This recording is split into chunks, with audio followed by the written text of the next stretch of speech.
Hello, good morning, જય શ્રી કૃષ્ણ, જય માતાજી. તો આજનો વ્લોગ છે ક્રિસમસ ડેના દિવસનો 25 તારીખનો અને તમને તો લેટથી જ મળ્યો હશે, ઓબ્વિયસ છે.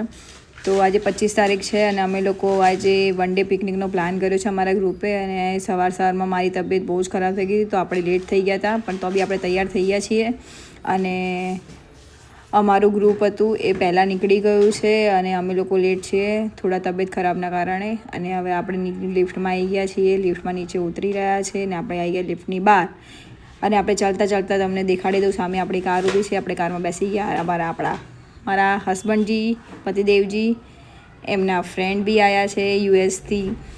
એ છે આ મારી ડોટર. સવારમાં અમને ફ્રૂટી ચાલુ કરી છે અને એ ઓઆરએસ પીવે છે. એમની તબિયત બી ખરાબ થઈ ગઈ હતી, મારી તબિયત બી ખરાબ હતી. અને આગળ મારો ટેણીયો બેઠો છે એની જોડે.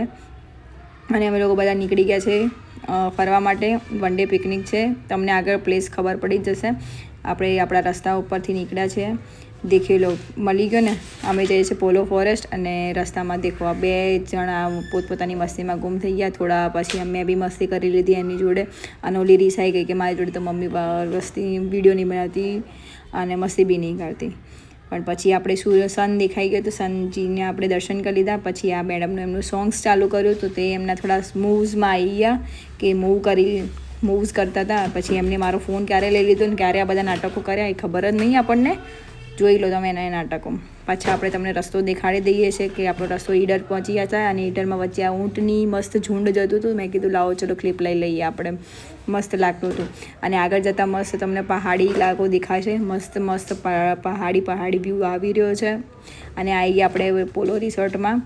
તો આ રિસોર્ટની અંદર આપણે એન્ટ્રી કરી લીધી અને એન્ટ્રી કરીને પાર્ક કરી લીધું. અને ધીરે હવે આપણે આગળ જઈએ છીએ કેમ કે અમારું ગ્રુપ ઓલરેડી ત્યાં આગળ પહોંચી ગયું હતું 2 કલાક પહેલાં. અને એ લોકો ત્યાં આગળ બેઠા હતા આગળ. તો તમને લઈ જાઉં અંદર. આજુ બધા ધીરે પગલી ચાલી રહ્યા છે અંદર. અને રિસોર્ટ સારું છે, તમે એક વખત વિઝિટ કરી શકો છો. તમે અહીંયા આરામથી વન ડે પિકનિક મનાવી શકો. ત્યાં આગળ તમને મ્યુઝિક, ડાન્સ થીમ બી છે, સ્વિમિંગ પુલ બી છે. તો તમે વન ડે પિકનિક માટે શ્યોર તમે અહીંયા રોકાઈ શકો છો. અમે અહીંયા રૂમ પણ લીધેલો છે. તમને રૂમની બી હું તમને એક વખત ક્લિપ દેખાડી દઈશ કે રૂમ બી સારા છે. અને એટમોસ્ફિયર તો બહુ જ સરસ છે, એકદમ સ્મૂથ છે. આપણે દેખો વાળ આપણા સરખા કરતાં ચાલતા આપણે બી ચાલી જ રહ્યા છે મસ્ત. આપણે પહોંચતા થોડું ચાલવું પડે છે. હું વિડીયોમાં વધારે લાગે છે, બાકી છે નહીં એટલું ચાલવાનું. અને દેખો સામે ઘોડો બી દેખાઈ ગયો છે, કેવું મસ્ત લાગે છે ને. અને અહીંયા બાળકોને રમવા માટે બી બધી ઝીપ લાઇન ને બધું છે જ અવેલેબલ. તો તમે ત્યાં આગળ રિસોર્ટમાં આરામથી તમે અહીંયા રોકાઈ શકો છો, મસ્તી કરો છો, ક્રિકેટ બી રમી શકો છો આરામથી. અને આ જો સામે અમારું ગ્રુપ બેસું છે, દેખો આરામથી મસ્તી કરી રહ્યા છે લોકો. અને બાળકો ઝીપ લાઇનમાં ઘૂસેલા છે સામે. એમ કહે છે કે જ્યાં મારી ડોટરને કે તું ત્યાં આગળ બધા ઝીપ લાઇનમાં છે. આ જો આ અમારા શુભમભાઈ, એમની વાઈફ, અને નીચે બેઠા છે સોનું, જે બી એક વ્લોગર છે. જલ્દી તમે જોયા હશે એમને ક્યાંક ને ક્યાંક વ્લોગમાં, યુટ્યુબમાં. અને આ તમે આજુબાજુમાં બહુ જ મસ્ત ખુલ્લું એટમોસ્ફિયર છે, ખેતર છે અને પહાડી ઇલાકો છે. એકદમ ઠંડી હવા, એકદમ મસ્ત વાતાવરણ છે. અને ચલો હું તમને રૂમ બતાડું. તો વન ડે પિકનિક માટે, વન ડે રેસ્ટ માટે અમે આ લોકોએ રૂમ લીધો હતો. એક જ રૂમ લીધો હતો. અહીંયા મિરર બી આપેલો છે, વોશરૂમ અવેલેબલ છે. અને 2 બેડ છે, એક નોર્મલ બેડ છે નાનો અને એક 2 AC બધું જ અવેલેબલ છે.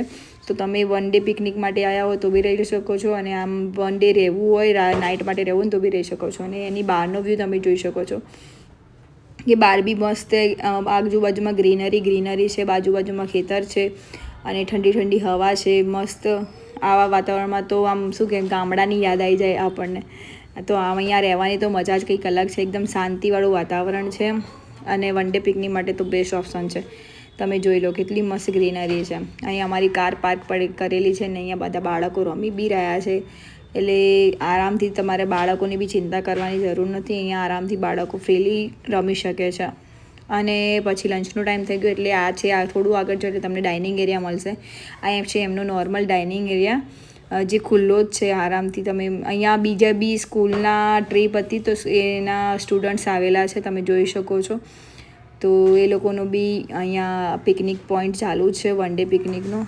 અહીંયા વોશ એરિયા છે, પછી હું તમને લઈ ગયું લંચ માટે, તો લંચમાં સલાડ છે, આ રહ્યું પાપડ છે, અને આ જો બીજા પાછા બ્લોગર આ ગયા વચ્ચે, તે કે હવે એમની ક્લિપ ઉતારી લીધી, કેમ કે હું તો વિડીયો બનાવતી એટલે મેં મારો લીધો નહીં.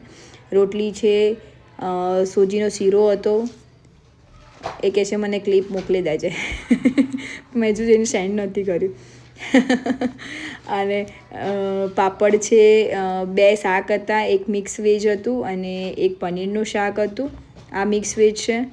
પછી પનીરનું શાક છે, દાળ ભાત હતા અને છાશ હતી. તમને હું બધું જ મેનુ બતાવી રહ્યો છું ને, એકદમ ગરમ ગરમ છે. તો અહીંયા તમને ખાવાનું એકદમ શું કહેવાય કે ઘરના જેવું ટેસ્ટ આવે છે. આરામથી તમે નોર્મલ ખાઈ શકો છો. અને આ બધા જો બાળકો એમની થાળી લઈ લઈને પોતપોતાની રીતે ખાઈ રહ્યા છે, અને મારી થાળી સામે જ પડી છે. બરાબર છે, આપણે હવે ખાઈ લઈશું શાંતિથી. અને આ જો અહીંયા આને એવું લાગે છે કે હું એનો ફોટો પાડું છું, પણ એને ખબર નહીં કે વિડીયો બનાવું છું. એટલે કે જાને બે. પછી આ બીજા 2 કપલ બેઠા જો, એટલે લવ બર્ડ્સ છે અમારા ગ્રુપમાં. પછી અમે નીકળી ગયા ખાઈ પીને પોલો ફોરેસ્ટ, જે મેન પ્લેસ છે પોલો ફોરેસ્ટ, ત્યાં આગળ જવા માટે. અને આગળ અમારી બીજી કાર જઈ રહી છે, જોઈ લો તમે. બરાબર, હવે અમે લોકો આગળ નીકળી રહ્યા છે બીજી પ્લેસ માટે, પોલો ફોરેસ્ટ જવા માટે. આ થોડું રોમેન્ટિક મોમેન્ટ બનાવી દીધું. અમે લોકો હાથ પકડી લીધો, સ્લોમો કરી લીધો, અને વચ્ચે ત્યાં ઊભા રહ્યા હતા. અમે અમારા જે ગાઈડ હતા ને એમની વેઇટ કરતા હતા. તો ત્યાં હવે તે પુલ છે, ત્યાં આગળ અમે લોકો ઊભા રહ્યા હતા. હવે અમે પોલો ફોરેસ્ટ પહોંચી ગયા છે. અને એક એ વસ્તુ એ છે કે અહીંયા પાર્કિંગ અવેલેબલ છે, પણ પાર્કિંગ છે પેડ પાર્કિંગ છે. એટલે તમારે અહીંયા પૈસા આપીને પાર્કિંગ કરવાનું છે. અને એવું છે કે અહીંયાથી પછી તમારે ઓટો કરવાની છે. ઓટો કરીને પછી એમાં એ લોકો અંદર લઈ જશે. અને 4 પોઈન્ટ છે ત્યાં આગળ. તે 4 પોઈન્ટ માટે તમારે સ્પેશિયલ ઓટો કરવી પડશે. અને ત્યાં બપોર આટલો શિયાળામાં બી એટલો તડકો લાગતો હતો, માથામાં એટલી ગરમી લાગતી હતી. તમે જોઈ શકો છો કેટલો તડકો છે, ભર ઉનાળા જેવી ફિલિંગ આવતી હતી. પછી જો આપણે આને ગુજરાતી ભાષામાં છકડો કહીએ, એટલે છકડો પણ ઓટો. એટલે આ કરી અમે ત્યાં 400-500 લેશે 4 પોઈન્ટ દેખાડવાના. અને જો આપણી ઓટો ઉપડી ગઈ છે આપણા પ્લેસીસ પર. વચ્ચે વચ્ચે આવો મસ્ત મસ્ત વ્યૂઝ આવતા જશે. અમે તમને દેખાડી દઉં. પછીથી એ લોકો એમને ઉતારી દીધા, અને પછી કે અહીંયાથી તમારે ચાલતા ચાલતા જવાનું. તો વચ્ચે મેં પૂછ્યું કે ભાઈ ક્યાં કેટલું દૂર છે, તો કે બસ આવી જ રહ્યું. ગાઈડને પૂછ્યું કે કે અહીંયા પહોંચી જઈશું. ચાલતા ચાલતા મારી લોકોની હાલત ખરાબ થઈ ગઈ. અને પછી ત્યાં સીડીઓ હતી, સીડીઓ પછી ચડ્યા અને ત્યાં અમે એક ડેમ જોવા ગયા. તો તમને જો આ ડેમનો વ્યૂ બતાવું છું. અહીંયા લખ્યું હતું કે વિડીયોગ્રાફી ફોટોગ્રાફી કરવાની સખત મનાઈ છે, પણ અહીંયા બધું જ અવેલેબલ છે. કોઈ રોકવાવાળું નહીં, કોઈ ટોકવાવાળું નહીં. બધી ફોટોગ્રાફી વિડીયોગ્રાફી આપણે કરી લીધી. તમે જોઈ લો કેટલો મસ્ત વ્યૂઝ છે. એકદમ શાંત છે અને એકદમ માઇન્ડ ફ્રેશ થઈ જાય ને એવું વ્યૂ છે.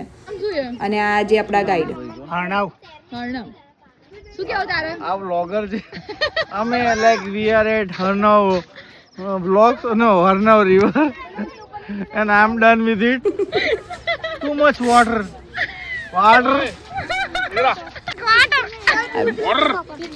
પછી અમારા હસબન્ડની વાત કરીએ તો અમારા હસબન્ડ એકદમ છાયામાં ઊભા હતા મારા ટેણિયાને લઈને, કેમ કે ત્યાં બહુ તડકો હતો તો એ છાયામાં ઊભા હતા. અને પછી પાછા અમે ત્યાં એ પ્લેસથી નીકળીને બીજી પ્લેસ પહોંચી ગયા. અને આ પ્લેસમાં નોર્મલ પ્લેસ હતો, મતલબ જેને ફોટોગ્રાફી ને એ બધું કરવું હોય તો આરામથી કરી શકે છે. નોર્મલ પાણી હતું, એટલું બધું પાણી બી અહીંયા અવેલેબલ નહોતું. મે બી બધા એમ કહે છે કે ચોમાસામાં આવવું જોઈએ પોલો ફોરેસ્ટ, તો વધારે સારું મળે. અહીંયા મારા હસબન્ડ શાંતિથી આને લઈને બેઠા હતા. અને પછી અમે નીકળી ગયા પાછા રૂમ પર જવા માટે. અને આ રહ્યો આપણો સનસેટનો વ્યૂ. મસ્ત વ્યૂ આવી ગયો. આપણે સનસેટ કેપ્ચર કરી લીધું, જોઈ લો તમે. અને પાછા રાત્રે ડિનર માટે અમે પહોંચી ગયા. રાત્રે ડિનરમાં હતું ભાજી પાવ અને પુલાવ. જોઈ લો મારી થાળી દેખાઈ જશે. ભાજી પાવ, પુલાવ અને છાશ હતી. તો છાશ તો મેં લીધી નથી કે રાતના કારણે. અને આ જો અમારા રુદ્રુ શાંતિથી ખાય છે. અને તો અમે નીકળી ગયા પાછા ઘર જવા માટે રાતના 9 વાગ્યાની આસપાસ. અને અહીંયા વ્લોગ એન્ડ કરું છું. નેક્સ્ટ વ્લોગ માટે મને લાઈક, શેર અને સબસ્ક્રાઈબ કરવાનું ભૂલતા નહીં. અને મારે વ્લોગ જરૂરથી શેર કરજો, અને પસંદ આવે તો સબસ્ક્રાઈબ બી કરી લેજો. ત્યાં સુધી બાય બાય. જય માતાજી, જય શ્રી કૃષ્ણ.